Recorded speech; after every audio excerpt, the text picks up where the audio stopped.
এক জীবনে সবার কাছে ভালো হতে পারবে না।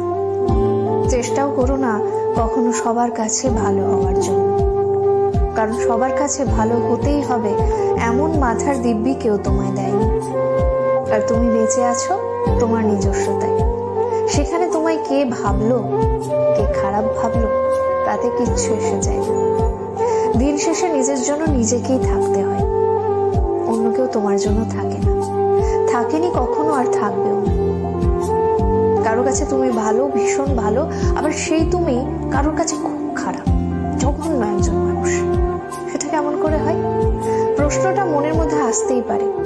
আসলে আমাদের কে ভালো ভাবছে আর কে খারাপ ভাবছে সেটা বিপরীতে থাকা মানুষটার মানসিকতার উপরই নির্ভর করে। সেই পরিপ্রেক্ষিতে অন্যের মানসিকতার পরিবর্তনের ভার তো তুমি নিতে পারবে না। তাই তোমায় কে কি ভাবলো এই নিয়ে ভাবনা চিন্তাটাই